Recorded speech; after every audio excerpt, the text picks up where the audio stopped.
feel for my brother. Feel for my brother. You know, a lot of my brothers are dead and gone, but they've been hanging on the block a little too long. What can I say? So my question here is, how do we find the various levels of races, right?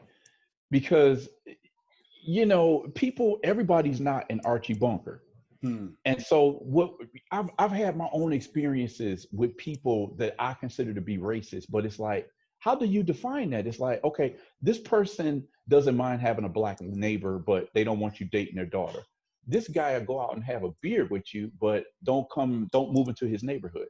So it's like you got all these different levels of racist. Like that white woman that was in the video,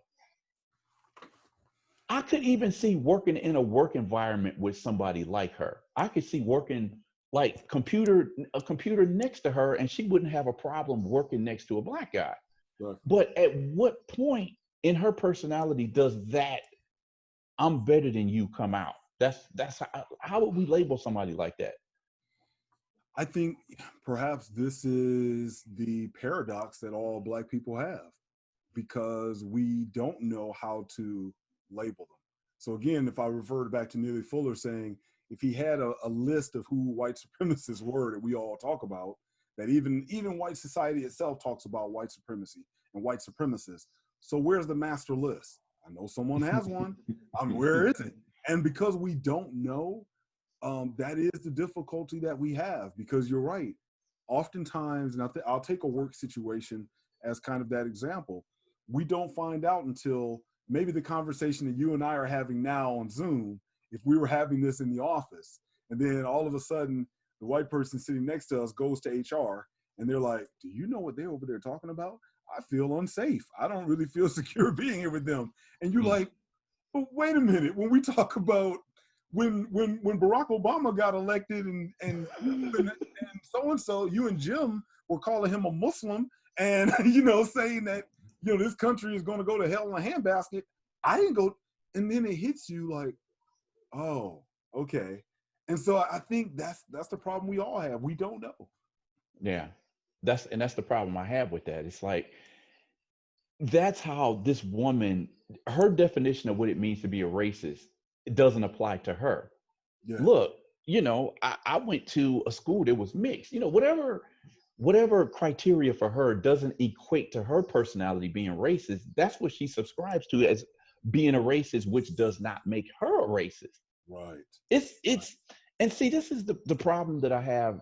I don't even like to have discussions about this anymore because people have defined their own ways of defining how we think something is racist. And it's like, Yes. I don't even want to deal with it anymore. Too many examples that I could go through just come off at the top of my head. And it's just like, I'm not expecting you to get this, but when a black person says something is racist, you are not in a position, not being black, to be able to say if that is racist or not. So, and whatever situation we're in, the problem with that is we can never say with absolute certainty that somebody absolutely is or absolutely not isn't. Right. And when this discussion comes up, and I get white people who might get offended by something that I might say, and my thing will be, if you're not racist, you shouldn't be bothered by anything that I'm saying. By me simply saying there are X amount of white people in the world who still see themselves as being superior to non-white people simply for the simple fact that they are white. If you don't subscribe to that way of thinking, and you honestly see people as just everybody is just people as people, then what I'm saying shouldn't bother you at all. And I think the problem is, and this still stems from, and I'll speak certainly from an American standpoint, this really stems from the American school system and American culture that has only described racist white people in terms of a white sheet and a white hood and a burning cross. And so when you're learning history, and history is all about how Abraham Lincoln wanted to free the slaves and how it was the United States that really wanted to free the slaves really, really badly. You just had this small minority of Southern whites that wanted to keep their slaves, but really it was all about states' rights anyway, and slavery is just a minor issue in the first place. Because I guess all white people really wanted to give up their slaves around that time. And then we just magically get to Martin Luther King, and then you just got these minor Southern whites that were, you know, trying to hurt Dr. Nonviolent King. And it grows up with just a few of the Klans people that are still lingering around. But generally, as all white people don't feel a certain way. Matter of fact, the majority don't harbor racist feelings. Look, as he say, once the 70s hit and integration took place, man, how can they be racist? Because they let you live next door to them now. Look how better things have become. And see, this transition where we go from just racism to like racism 2.0, it's almost like, and this is an analysis that I've been doing for years. It's like the type of racism that you see in the United States today is the type that's been going on in Brazil for decades. It's like that type of racism that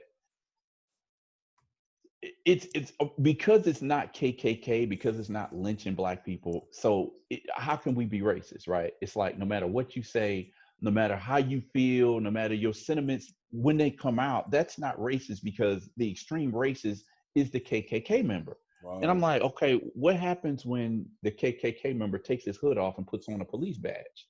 Ooh. Yes. And I read a headline about that a couple of days ago. I don't know who it was, where it was. I just, sometimes I just read a headline. I don't have a chance to read the article. But some cop was found, and he had like a KKK membership application in his house or something. I can't remember what the story was, but by that same criteria. And, I don't mean to go off talking too much about Brazil, but this comparison is so fascinating to me. When people in this country tell me that we don't have race problems in this country, United States, your country lynched people and you did this and you did that. And I says, well, when you look at the statistics, if you want to talk about lynching is the criteria to measure races, Brazilian police have killed far more black people than the Ku Klux Klan ever did in the existence of their history. So what are you talking about? If we're going to compare, apples to apples or oranges, or apples to oranges, however you want to compare it. The point is, which country is more, let's say, more successful in containing their black population? I know that's a whole nother discussion, but I'm just saying, I'm bringing it back as to contextualize how we label the level of racism. I think it's still relevant too, because what maybe the United States has gotten to now where Brazil is at. That's what I'm saying. You now have racism on automatic cruise control. So she can do that and not be racist, because basically she may be doing something that many other white people would do.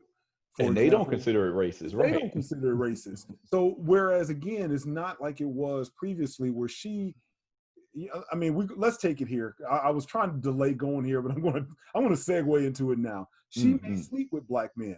I don't know. Not putting this out here on YouTube. I know the woman's business. I'm using this as an example. She may sleep with black men, and still everyone will look at that on the outside and say, well, how can she be racist, right? How can she be racist, right? And so because we've now convoluted things so much, the real true old kind of Bull Connor, J. Edgar Hoover, that kind of racism isn't even necessary anymore. But it's so embedded in the psyche. The problem that it doesn't have to be nearly as overt just makes it harder to prove, which is kind of the whole point of our conversation, which means when black folks do say that's a racist act, she can say, no, it wasn't. And other people be like, yeah, it might not have been. And that's always the problem. It's like the problem with how this works is that something can look racist and it actually may not be. But the simple fact that because we're black and we have this history, we can't ever just like throw the possibility out the window. It's like, okay, I've said this several times in making this analysis of Brazil, like, that's an iffy situation. Maybe it wasn't necessarily racist, but because of this history, I can't throw out the possibility. I have no idea. I have no way to be certain. But now this may sound like a crazy comparison, but I'm going to do it anyway because I think people in the US should probably be able to understand it. What if we just treated it like we do this thing so-called terrorism?